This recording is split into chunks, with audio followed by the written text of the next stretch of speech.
So singleness, is that our impression? Is that our memory if we're not single now? Those sorts of awkward social interactions that Bridget Jones so amusingly applies. It's not a massive endorsement of the film. There's some things in the film I wouldn't necessarily want to endorse, but that I thought was quite telling. And possibly some of us have been in situations not that different from that cringe-worthy, sort of wanting a hole to come and fall into the hole in the ground sort of feeling. But let's think about singleness as an overarching fact of life. So let's go back to the beginning. We're going to think of the theology of singleness just this evening. So theology of singleness. If we go to the beginning of the Bible, we find Adam, the first man, and if we remember the story in the Garden of Eden, God wants to find a companion for Adam, and none of the animals are suitable. So eventually a woman is created, Eve. And right there in the beginning, before the fall or anything, we find that it says this. It says, annoyingly, that particular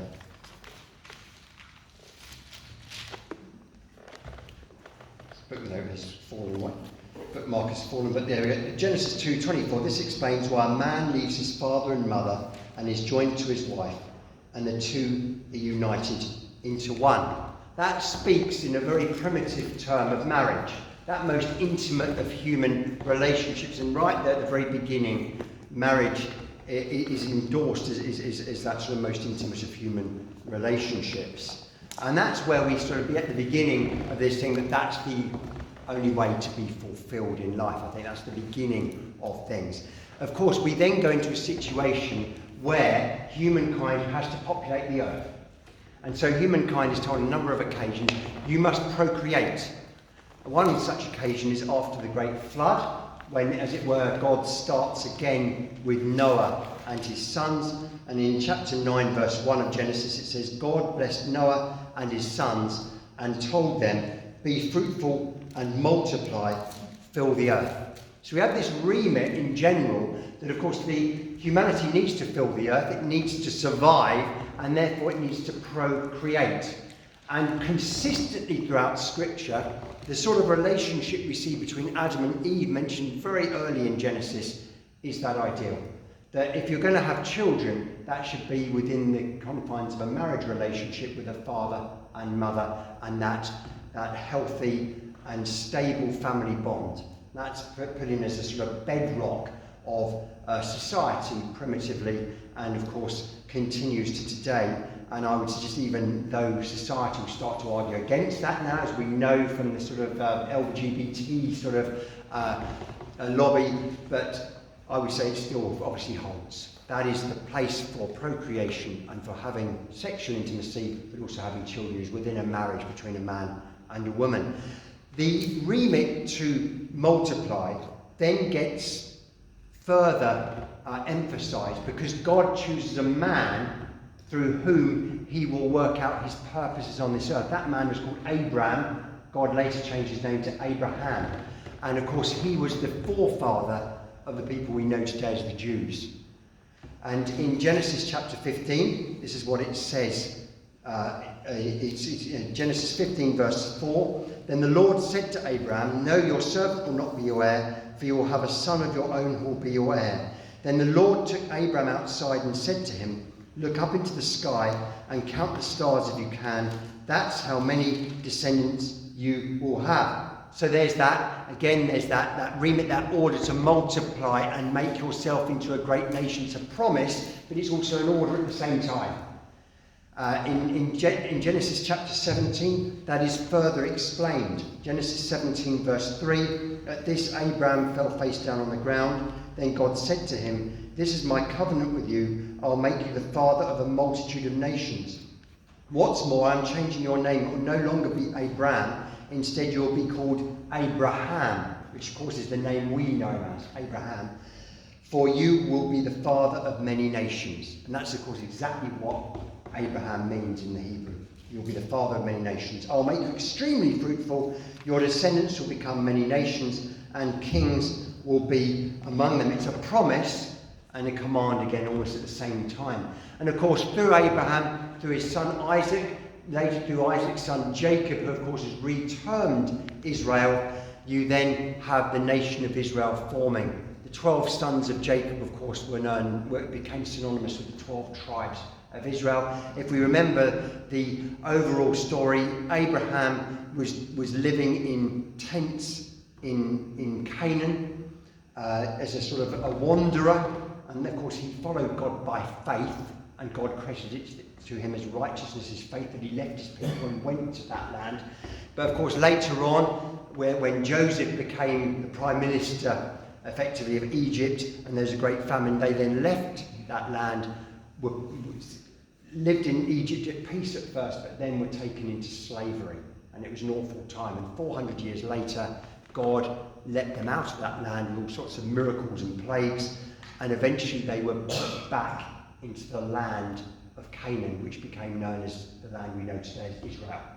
And that was their inheritance. It was part of God's covenant and his gift and his promise to Abraham. They took that land forcibly from nations which were wicked and evil in their practices. And the Jews took that nation. But to be able to be sustainable in that nation, to be able to be a coherent country, a people group, they needed again to multiply. They needed to increase in number. It's economies of scale. For a society to operate at a decent level, you need a certain amount of people for it to thrive and to work and to do business. And also, if you remember that they had many, many enemies, they also needed more people for security, and that they might expand their borders as they did under David and Solomon. So again, how do you do that? Again, you procreate.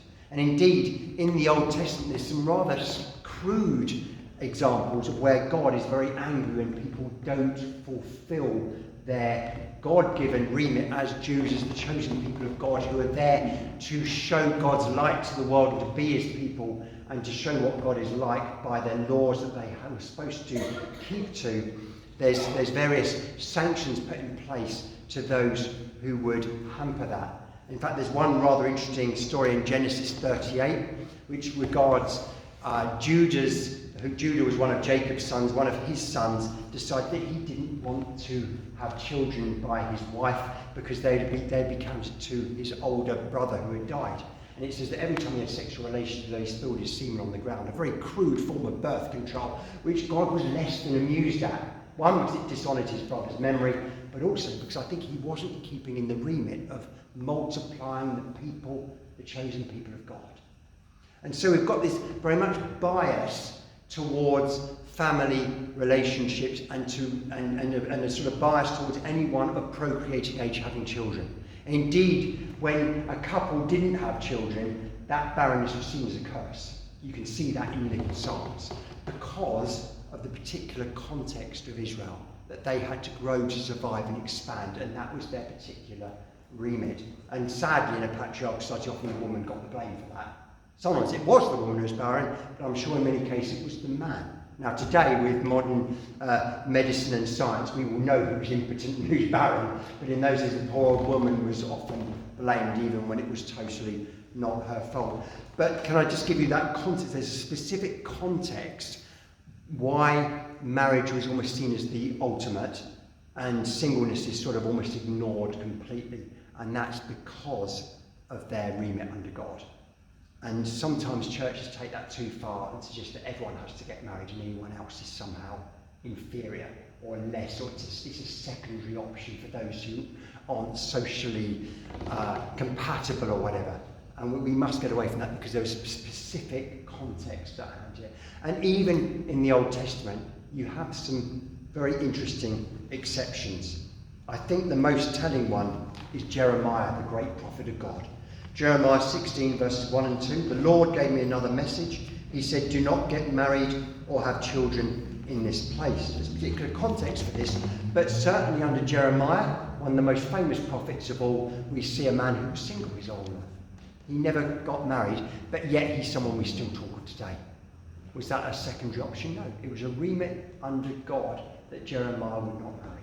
We don't know if he was happy about it or not. We don't know if that frustrated him and upset him, or whether he was like, oh, thank God I didn't want to get married anyway. We don't know. It could have been either of those two responses. Other people who we hear nothing about their spouses in the Old Testament are Daniel, Elijah, Elisha. We don't know if they were single, but they may well have been, again, men who were called of and used of by God. But if we go to the New Testament, we find that bias almost gets put on its head. I think partly because of a particular context that's at hand. And I'm going to read the key Bible text, which is 1 Corinthians chapter 7, verses 25 to, I'm going to read to verse 38. Now regarding your question about the young women who are not yet married, I do not have a command from the Lord for them, but the Lord in his mercy has given me wisdom that can be trusted, and I will share it with you. Because of the present crisis, I think it is best to remain as you are. If you have a wife, do not seek to end the marriage. If you do not have a wife, do not seek to get married. But if you do get married, it is not a sin. And if a young woman gets married, it is not a sin. However, those who get married at this time will have troubles, and I am trying to spare you these problems. But let me say this, dear brothers and sisters, the time that remains is very short. So from now on, those with wives should not focus only on their marriage. Those who weep or who rejoice or who buy things should not be absorbed by their weeping or their joy or their possessions. Those who use the things of the world should not become attached to them, for this world as we know it will soon pass away. I want you to be free from the concerns of this life. An unmarried man can spend his time doing the Lord's work and thinking how to please him, but a married man has to think about his earthly responsibilities and how to please his wife. His interests are divided. In the same way, a woman who is no longer married or has never been married can be devoted to the Lord and holy in body and in spirit. But a married woman has to think about her earthly responsibilities and how to please her husband. I am saying this for your benefit, not to place restrictions on you. I want you to do whatever will help you serve the Lord best, with as few distractions as possible. But if a man thinks that he's treating his fiancée improperly and will inevitably give in to his passion, let him marry her as he wishes. It is not a sin. But if he has decided firmly not to marry and there is no urgency and he can control his passion, he does well not to marry. So the person who marries his fiancée does well, and the person who doesn't marry does even better. We see that actually puts a bias towards singleness, which is an interesting counterbalance to what we really read of in the Old Testament. But again, I think there are particular cultural contexts and situations at hand here. Now, remember, in Jewish times, rabbis and priests were actually expected to marry as part of their God-given responsibility and their example to their people. And I think that it's quite likely that Paul had been married. We don't know what's happened, but he's certainly speaking as though he's a single man here. Had his wife left him when he'd become a Christian, when he found Jesus? Or was he widowed? We don't know, but certainly Paul is lauding being single. And I think he's lauding being single because of persecution. You know, why would you get married if you could be killed the next day, the next week, the next month? Indeed, it's actually behind God's forbidding of Jeremiah to marry, because God says, you know, your whole city will be destroyed. It's better not to have any ties. So there is a specific context here to Paul saying these things. But I think at the very least, this means that we can no longer, and if we ever did think about, relegate singleness to being some sort of inferior position or second-class state under God.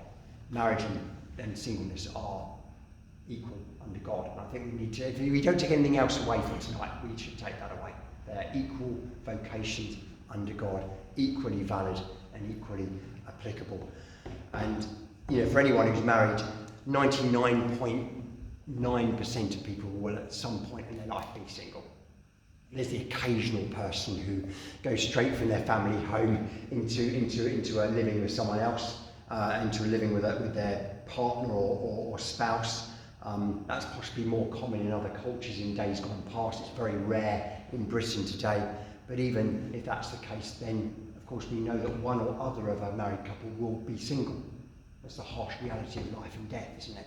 So almost everyone will experience singleness. So it's absolutely relevant to us all. But again, these are equal callings under God. Remember what our first calling, if we have accepted Jesus as Lord, our first calling, our first vocation is that we are children of Christ. We are precious adopted children to God's kingdom. That's got to be our first. Everything follows on from that: married, single, work, vocation, etc., etc. And we're all equal in that place, no matter our social status. The other thing to say, if anyone feels bad about being single, is this: the most fulfilled life that was ever lived was one that was single for 100% of it. Okay, some of it was as a child in a family home, but apart from that, our Lord Jesus Christ was single. He was 33 years of age or so when he died, and we might say, well, a lot of people don't get married till they're 33. But they did in first century Israel. Maybe in our context. Ma was 33 when we got married. So you could say, maybe Jesus didn't have the opportunity. No, Jesus was absolutely single, and that was what the thing he was only ever going to be. And as I say, in that context, he would have been expected to marry long before then, but he didn't. And as I said, there's never been a more fulfilled life than our Lord Jesus Christ, who stayed single. So if you ever feel unworthy, you're in good hands because you're in the same state as Jesus. That's not a bad place to be, is it? So I think to make people feel happy on that, I think that's very, very important. So let's just look a little bit, next slide, just the first bit, types of singleness. Now there's two ways of looking at types of singleness. The first way is the state of life. So the first type of singleness here is unmarried. Someone who's never been in a married relationship, and in today's society, because I say never lived with someone as a romantic couple in sexual intimacy. That's an unmarried person. They've not known what it's like to be married. Okay, the second type, and this is very obvious, I know, but it's just good to flag these up, is someone who's divorced. Someone who's been married, and for whatever reason that marriage has ended. It's dissolved and it's finished. That person knows the experience of being in an intimate relationship. They know the experience of living with someone as a couple, and they no longer live with that person as a couple. A lot of divorced people, by the very nature of the mess of a relationship it probably means to happen, they're probably quite relieved to be single. They probably feel free. I'm not advocating divorce here, because it's never God's ideal, but that might be the reality. In fact, that probably is the reality for most divorced couples or divorced people, that they'll be happier out of it because it's probably been a war zone, or there's been abuse, or there's been a betrayal, or whatever. It might be that someone was just left by someone and they don't know what they've done wrong, in which case they may not feel like that, but in the majority of cases they'll probably feel happy. Can I put something in the middle between unmarried and divorced? And that's the person who's not married, but they've had a relationship with someone they've loved, and they're, boyfriend or girlfriend, and they've maybe thought it might lead to marriage, and then that's ended. That's sort of in the middle. And they probably feel really bereft and sad at that point. That's somewhere in the middle of those, so it's almost a fourth category. And then the final category here, and this one is almost never a positive one, for obvious reasons. That's someone who's widowed, who's lost their spouse, their husband or wife. Now, in rare occasions, someone might have been suffering in silence in an abusive relationship, and the death of their loved one might sadly and tragically actually be a relief.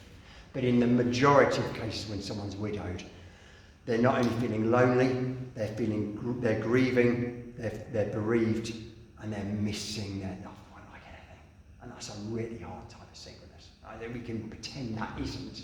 That's tough. That person may decide they never want to marry again. They're free to marry, of course, under God, but they may decide not to. Doesn't mean that they're necessarily happy to be single, but they for whatever reason, they don't feel they can risk that sort of pain again. It's one of the costs of love, isn't it? The fact that we lose our loved ones. It's this sacrifice of love. Okay, so those are types of singleness. It's fairly obvious, I guess. But now the second way of looking at types of singleness, number 2, the first one here. Those who are happily single and see it as a vocation. There are many people who are happily single, content with that, and they know that that's the state they'll be in all their life. And that's fantastic. In fact, that's quite a fulfilled position, because you're content with where you are and you're satisfied and happy with where you are. And people may choose that for all sorts of reasons. It may be someone who's asexual. They just don't have that sexual desire. That's perfectly valid. It may be someone who is same-sex attracted, but they know under God that they cannot act on those feelings, and so they decide to stay celibate. That's a sacrifice which honours God. We need to pray for people in those positions. It might be that they actually do have sexual feelings for the opposite sex, but they know that they just don't want to be constrained by living with someone having to have all those freedoms taken away. Or they just feel that vocationally they want to serve God as fully as Paul suggests. It's one of the opportunities of singleness. You can wholeheartedly, without other distractions, worship and serve your Lord. And in particular contexts, some mission fields, people serving the armed forces. I think Gideon, one of the sets of people that he let go away from the army were those who were married, because he knew that those who are single have got less to hold them back. So there are certain situations where the person's particular other vocation may set them up for singleness. Mara and I had some friends in Radlett, in the north of London, where we used to work, called the Evangelical Sisters of Mary. These are nuns who have decided to commitment to God, to stay celibate and to serve Him in that way. Almost in images of a marriage. But remember, in a sense, we're all married to Christ, aren't we? He's the groom and we are the bride as His church. But these ladies have taken that, in a sense, a step further. But it's a noble vocation. They have friendships, they have people that, their fellow sisters that they live with, and we all need relationships in our life. To be single doesn't mean you're not in any relationship. That'd be quite sad if that was the case, because we are called, and we are, all of us, married or not, we are made for relationships. That's one of the reasons God has made us. So they'll have relationships, but they see their calling as to wholeheartedly serve God, as people who have chosen to stay chaste, to stay celibate, and to live for Him. And that, again, that's the vocation that they have chosen. Okay, the other type of singleness in these terms is those who are frustrated to be single and would prefer to be married, or marry again, for whatever reason they're not married, by widowhood or divorce. That's a tricky one, because if you're in that situation, then you're not 100% happy with the situation you're in, and it can easily go over to bitterness. We can easily lose sight of our walk with Christ. We can easily lose sight of our Saviour because we're yearning for something that may or may not be appropriate for us. It may be that, as Paul says, we've had these sort of sexual feelings, and we need to, and we're struggling with them, and we need to fulfil them, and we also, we yearn that intimacy of a relationship, of living with someone. In which case, get people together and ask them to pray for you, and seek out people that can help, and I don't mean in terms of crude matchmaking. That often doesn't work. I'll talk a bit more about that later. But ask people to pray that you find someone who's suitable, that you can bless, and that you could be blessed by. Remember, it's a two-way relationship. But can I warn anyone who is frustrated to be single this very, very important message?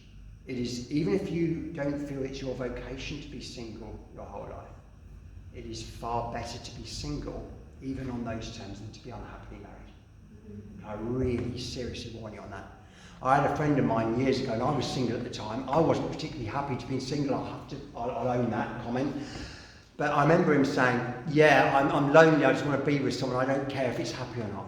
And even at the time, with my lack of wisdom, I said, I think you're mistaken. I don't think that's a good idea. Even I could see that at that time. Proverbs has some things to say about this. There's a few places, but here's one of them. Proverbs 21 verse 19, it's better to live alone in the desert than with a quarrelsome, complaining wife. We can easily put a husband in that category as well, obviously. Solomon's speaking to a man. But isn't that right?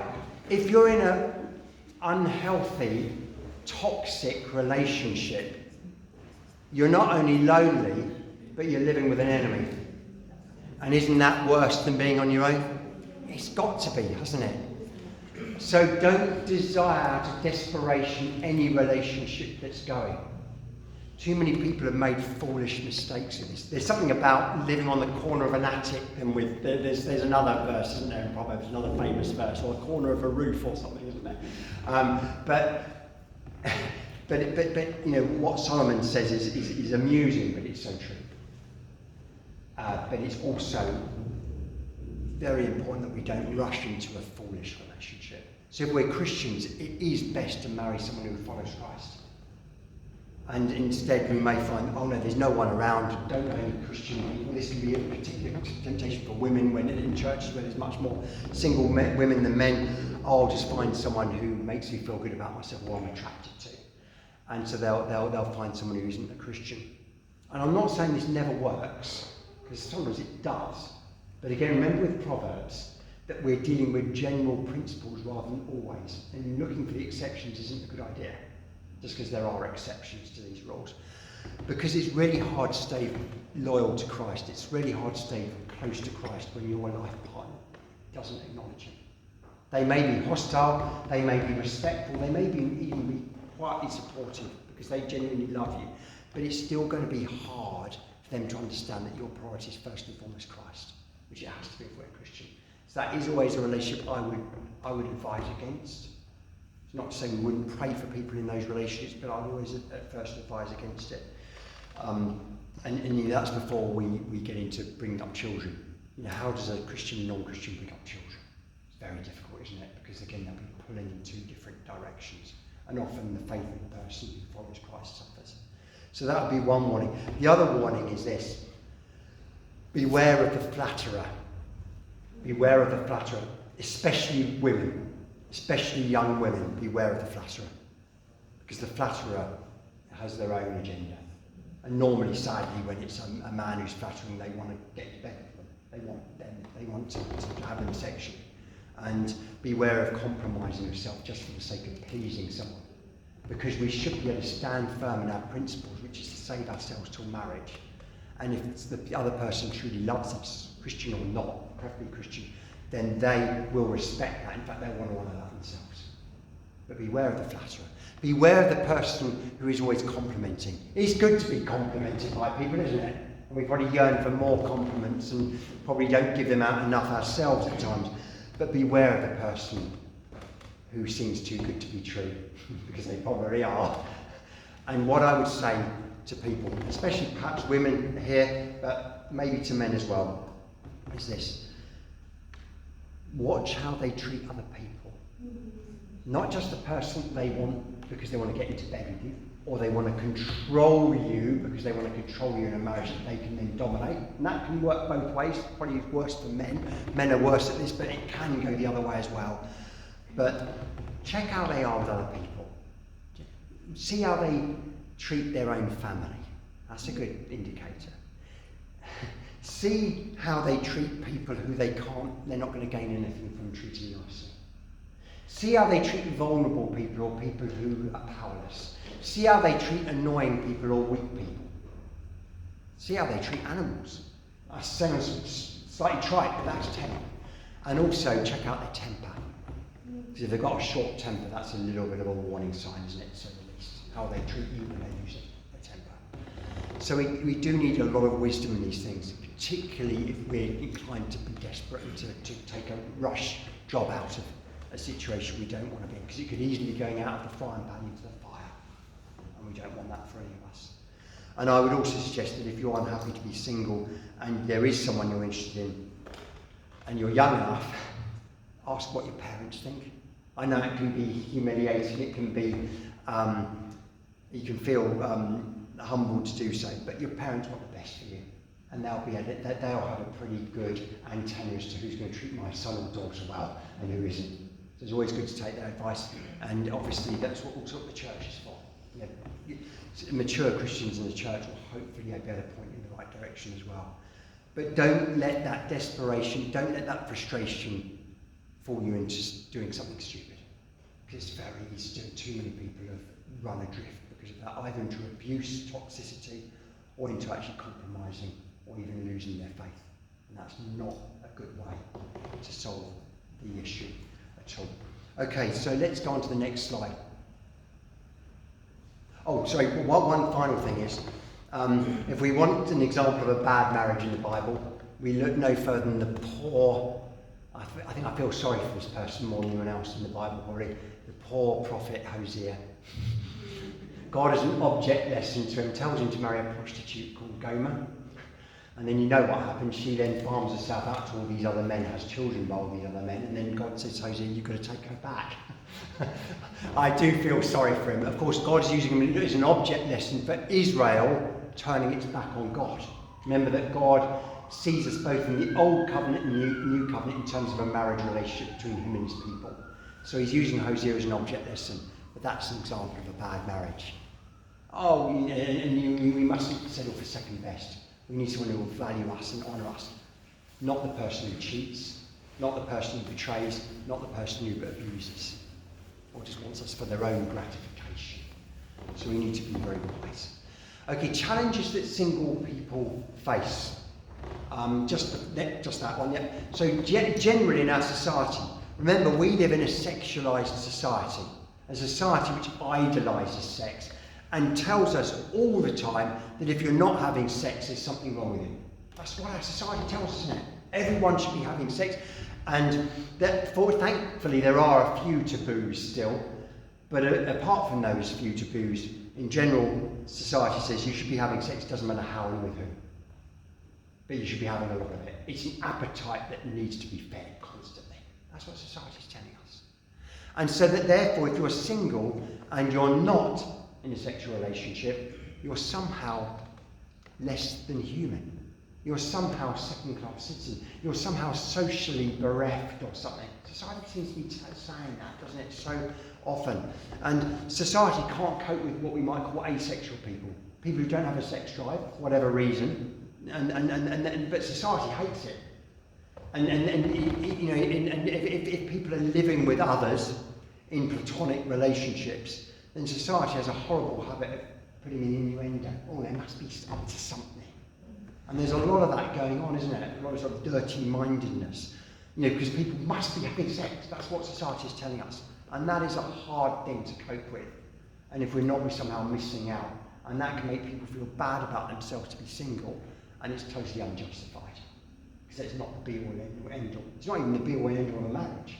It's a part of a marriage, and it's an expression of love and sexual intimacy. But if that's all that marriage is about, that marriage is on very shaky ground.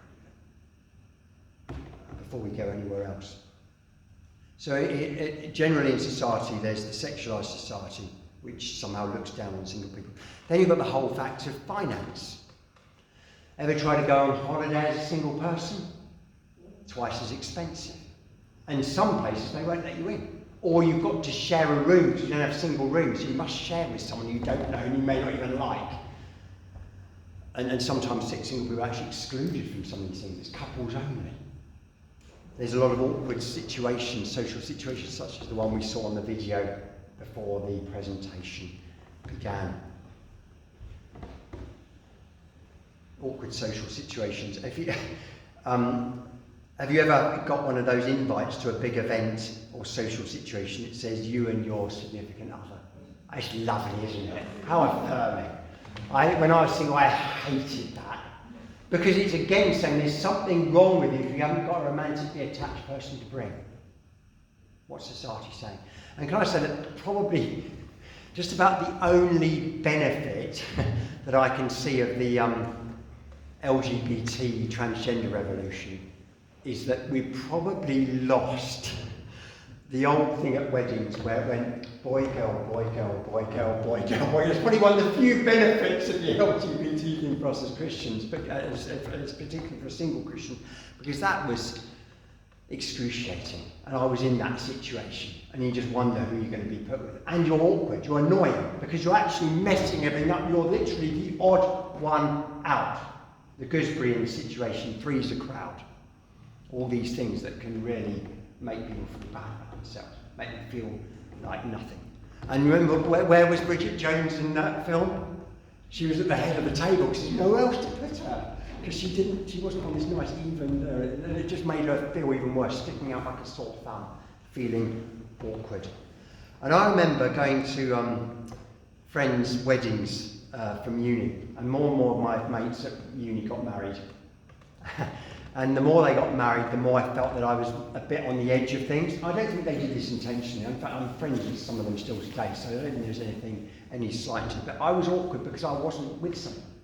I wasn't shacked up with someone. I had a different standard because I was a Christian. And I certainly wasn't married either. And you start to think, am I being isolated here? Is there various couples events only that I'm not invited to because I make it an odd number? And then when you get invited to weddings, even if it isn't boy, girl, you're somehow on your own, or they'll put you with a single woman who you may not like at all, and you may, in any way, let alone romantically, you may just not get on with, and yet you're supposed to have conversation with her for the whole time of the reception. And you try and talk to your mate who's married, and they might be in a nice married conversation, and then you have this excruciating, awkward silence. And I remember going to one particular wedding, and I said, never again. I'm not, the next marriage I go to is my own. And I think I made good on that. But it's easy to say that as someone who's married now, but it wasn't so great at the time. But I just thought I'd had enough of this. So I think, we know where we are, even if we're married now. I do remember, I had those memories. But as Christians, just one more thing, let's say thanks. As those living for Christ, there are other challenges that we face. Because the Bible does have a particular view of sexual intimacy and what's right under God. And that is, sexual intimacy is for a marriage between a man and a woman. That's the only acceptable place under God.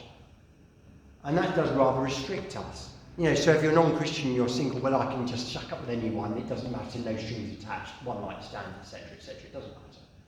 And I might stay single, but I can fulfill myself sexually. That's not an option for Christians. And we must not compromise in that, because that will harm our relationship with Christ and potentially harm our future relationship as well. So we need to stand firm, but it does make it more difficult. And of course, society was saying, well, you should be, well, what's wrong with you? Why are you staying celibate? You've got no reason to. Why are you limiting yourself in that way? And it will try and tempt us in these things. But we do need to stand firm. And again, in terms of, I mentioned it before, but in terms of those who might be same-sex attracted, again, the call of the Bible is to be celibate. That's a hard calling. We do need to pray for people who have genuinely and have willingly sacrificed that pleasure for the sake of following Christ. There's some Christian ministers of the evangelical church, Sam Albury's one, who are same-sex attracted, and they've said, I'm staying celibate. And we need to pray for people that they will continue to honour God. Because they really are examples that we can look up to. Thank God for people like that. But again, society makes that more difficult, because as Christians, it then gives us one option. If we're not going to be married, then it's not an option to dishonour God by having sexual relations outside marriage. And that can be tough to handle as well. So we need to pray and ask for strength in these things. Let's look at the church now.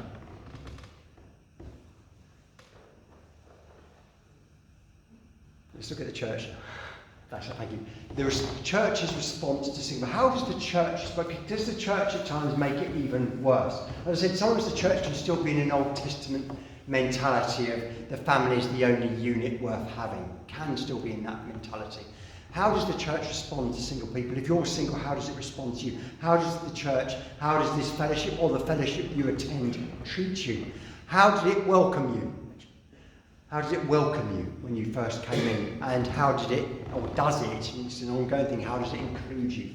What is the church's attitude to you? Because single people can easily feel unwelcome. They can easily feel awkward. They can easily feel that the church is exacerbating their issues, especially if they're frustrated to be single, rather than helping them out. You may turn up at a church, and a married couple turns up at a church, and the church is much more quick to welcome the married couple. Or maybe all the marrieds get together and there's all these social settings with married people, and singles are sort of, I don't know what to do with them now. There can be times when churches can make it, that sort of situation, worse. Churches also need to be aware of their language in services. We can use family, and we know what we mean, but the single person might feel excluded. We know we mean the church family as a fellowship, which we should look to want and we should look to foster. But it can, especially if someone's struggling with singleness or frustrated, they may feel excluded.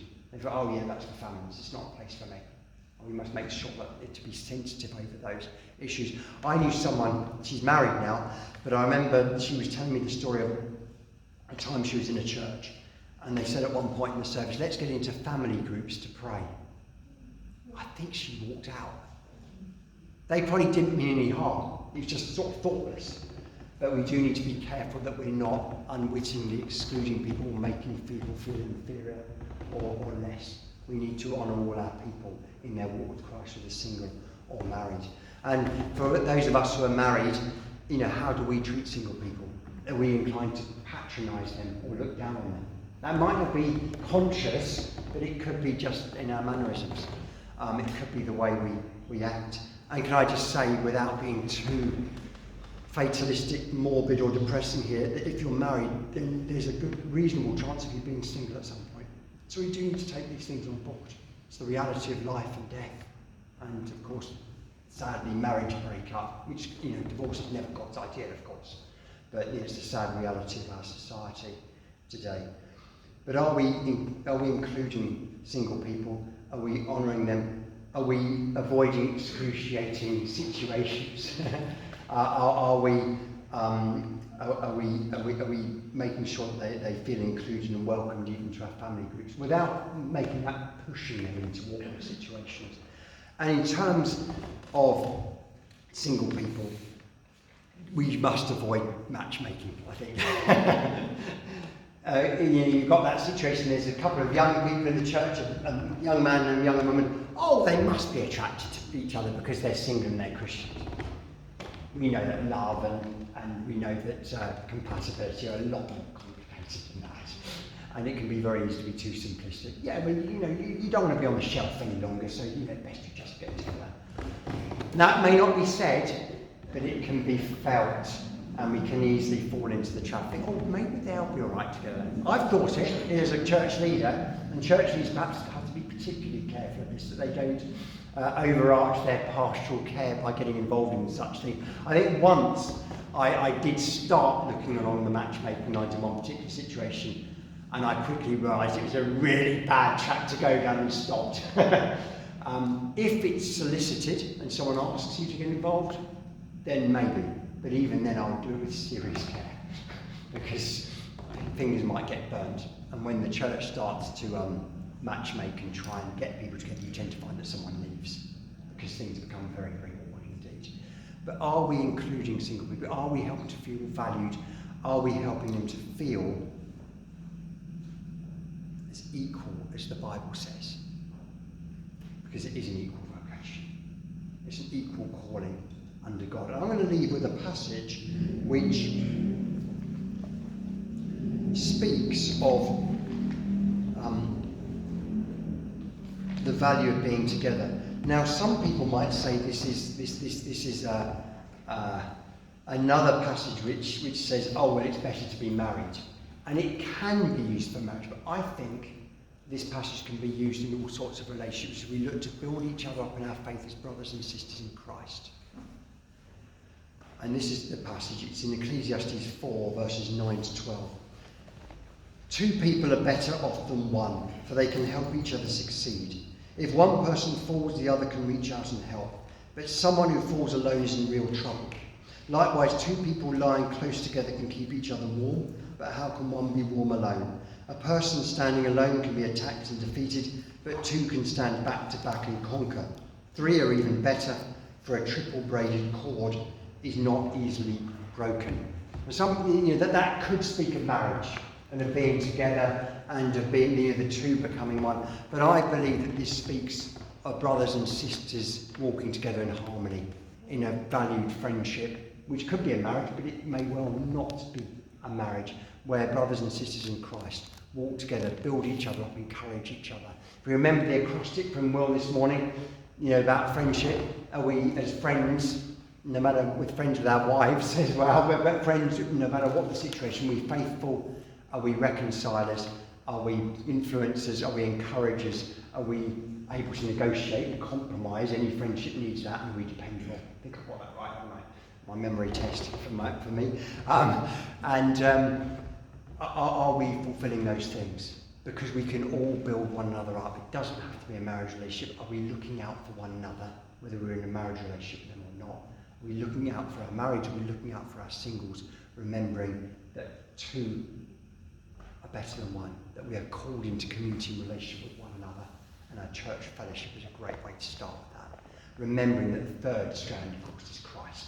And yes, that does matter in a marriage, but I think it matters in any godly friendship and relationship that people have. If they're both walking with Christ, let's stand firm.